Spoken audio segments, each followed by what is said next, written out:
Selamat beraktivitas, selamat merenungkan kebenaran firman Tuhan.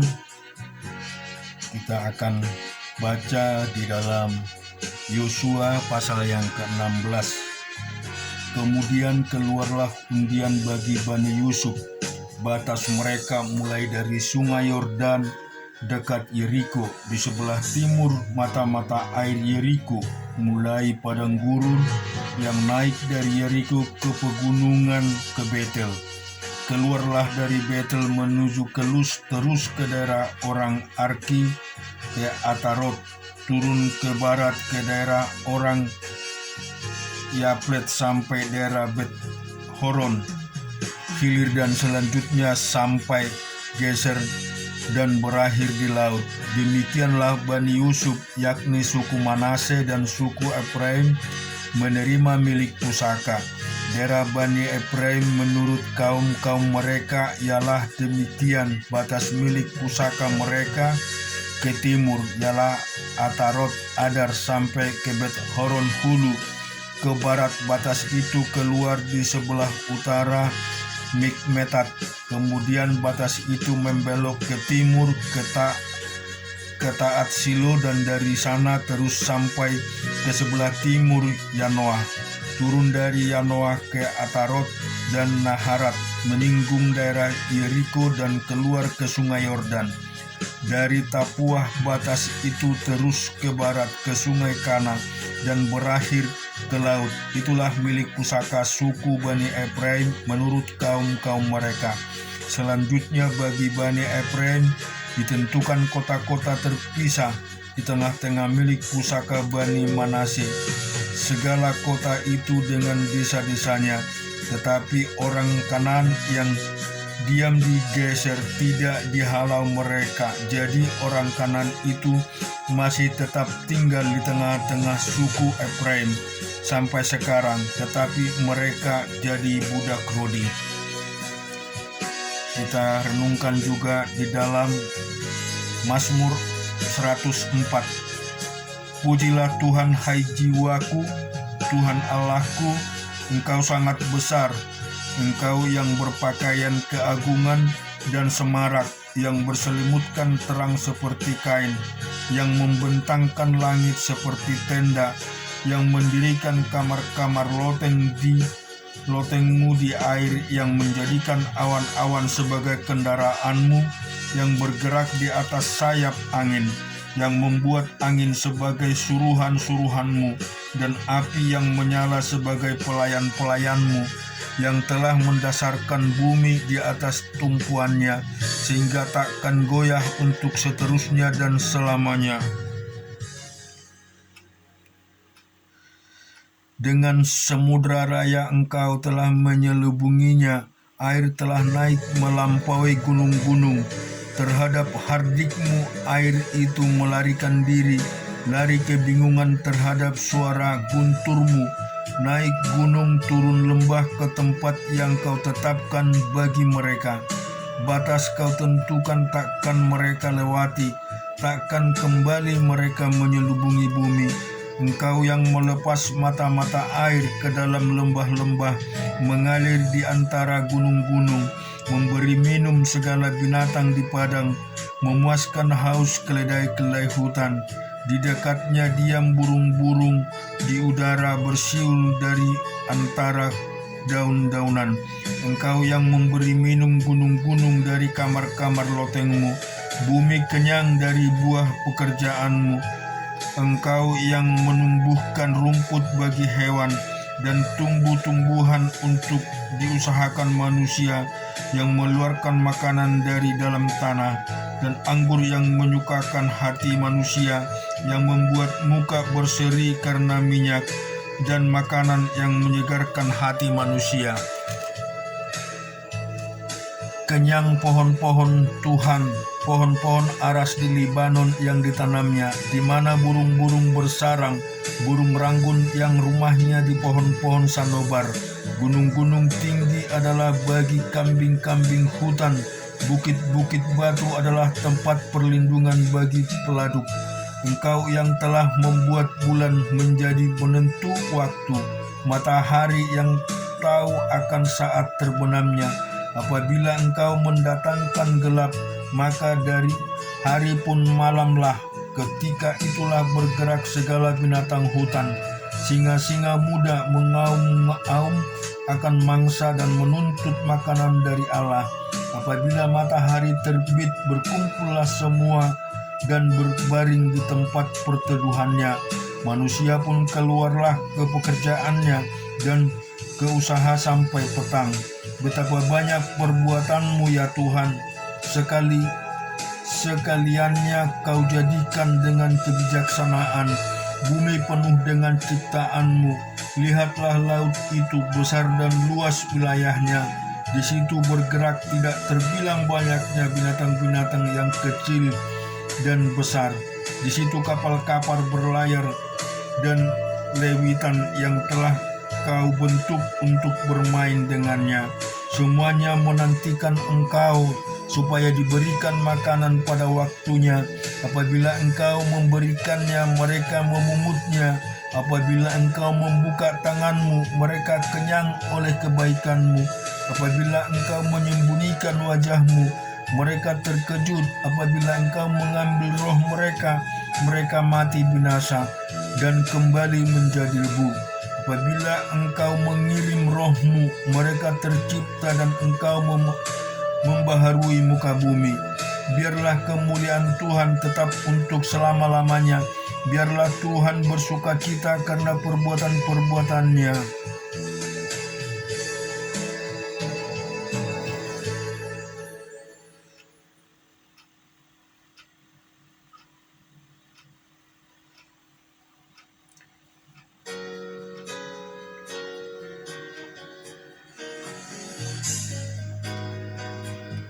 Biarlah kemuliaan Tuhan tetap untuk selama-lamanya. Biarlah Tuhan bersuka cita karena perbuatan-perbuatannya. Dia yang memandang bumi sehingga bergetar, yang menyentuh gunung-gunung sehingga berasap. Aku hendak menyanyi bagi Tuhan selama aku hidup. Aku hendak bermazmur bagi Allahku selagi aku ada. Biarlah renunganku manis kedengaran kepadanya. Aku hendak bersuka cita karena Tuhan. Biarlah habis orang-orang berdosa dari bumi, dan biarlah orang-orang fasik tidak ada lagi. Pujilah Tuhan, hai jiwaku. Haleluya. Pengkhotbah pasal 4. Lagi aku melihat segala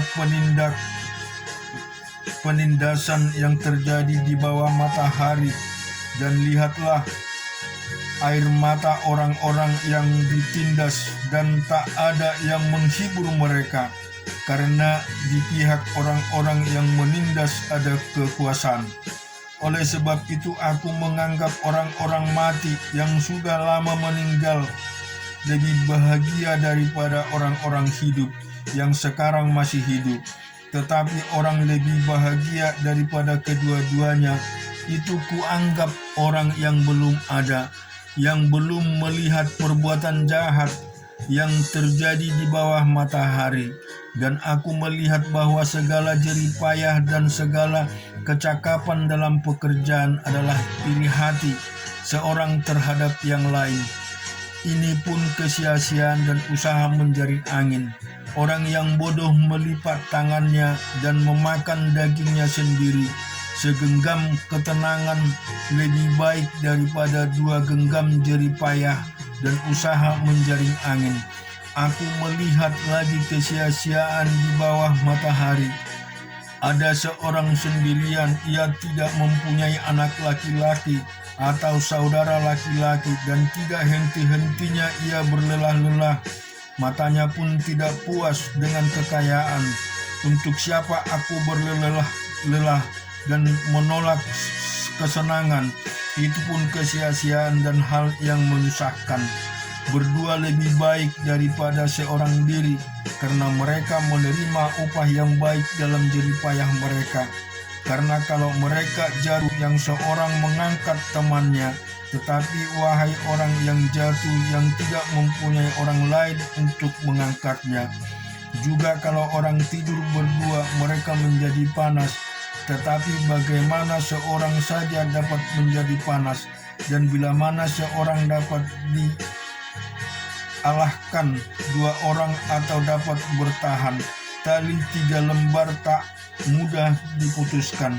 Lebih baik seorang muda miskin tetapi berhikmat daripada seorang raja tua tapi bodoh yang tak mau diberi peringatan lagi.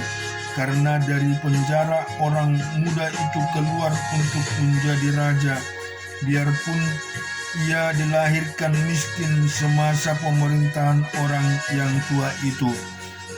Aku melihat semua orang yang hidup di bawah matahari berjalan bersama-sama dengan orang muda tadi yang akan menjadi pengganti raja itu. Tiada habis-habisnya rakyat yang dipimpinnya, namun orang yang datang kemudian tidak menyukai dia.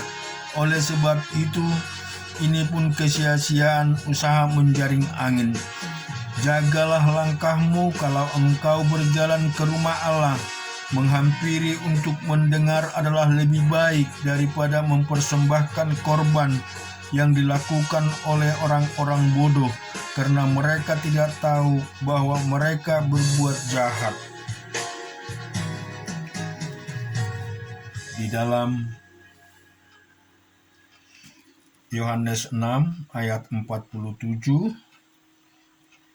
Aku berkata kepadamu, sesungguhnya barang siapa percaya ia mempunyai hidup yang kekal. Akulah roti hidup. Nenek moyangmu telah makan mana di padang gurun, dan mereka telah mati. Inilah roti yang turun dari sorga. Barang siapa makan daripadanya, ia tidak akan mati. Akulah roti hidup yang telah turun dari surga. Segalanya seorang makan dari roti itu, ia akan hidup selama-lamanya, dan roti yang kuberikan itu ialah dagingku yang akan kuberikan untuk hidup dunia.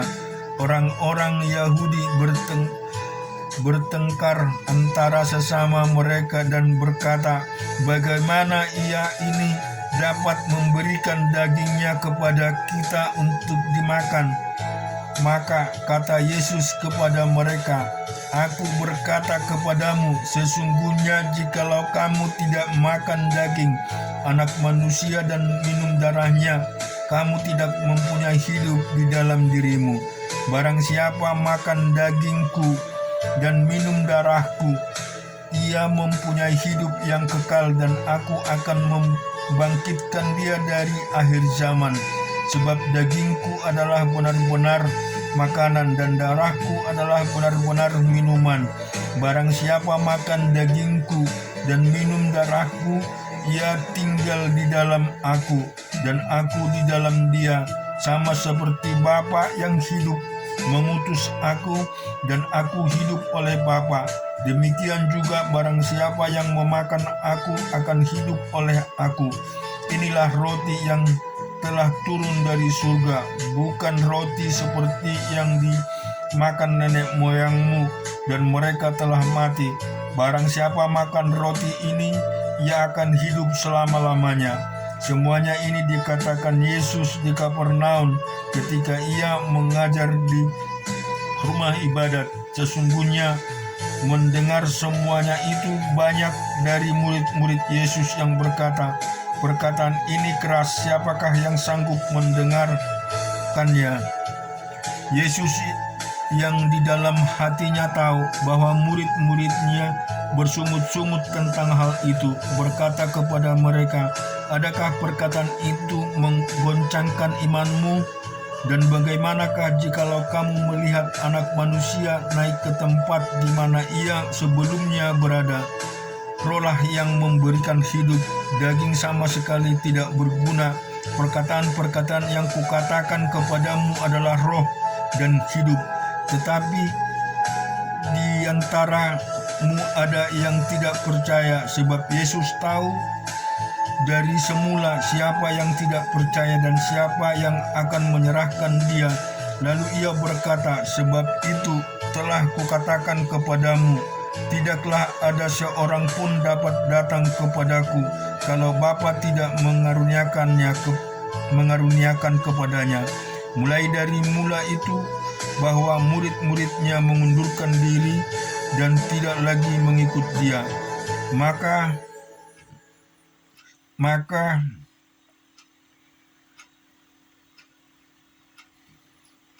kata Yesus kepada ke-12 muridnya, "Apakah kamu tidak mau pergi juga?" Jawab Simon Petrus kepadanya, "Tuhan, kepada siapakah kami akan pergi? Perkataanmu adalah perkataan hidup yang kekal. Dan kami telah percaya dan tahu bahwa Engkau adalah yang kudus dari Allah." Jawab Yesus kepada mereka, "Bukankah aku sendiri yang telah memilih kamu, yang 12 ini? Namun seorang di antaramu adalah iblis." Yang dimaksudkannya ialah Yesus, anak Simon Iskariot, sebab dialah yang akan menyerahkan Yesus. Dialah seorang di antara ke-12 murid-muridnya. Syukur kepada Tuhan kita Yesus Kristus bahwa Dia adalah Allah yang hidup. Jika kita mau mendengarkan setiap firman-Nya, tentu kita akan hidup bersama-sama Dia. Bahwa Tuhan Yesus telah memberikan Roh-Nya yang memberi hidup dalam hidup kita. Firman-Nya memberikan hidup di dalam kehidupan kita semua. Biarlah firman ini menjadi renungan kita, menjadi kekuatan kita semua di dalam menjalani setiap hari-hari kita. Amin.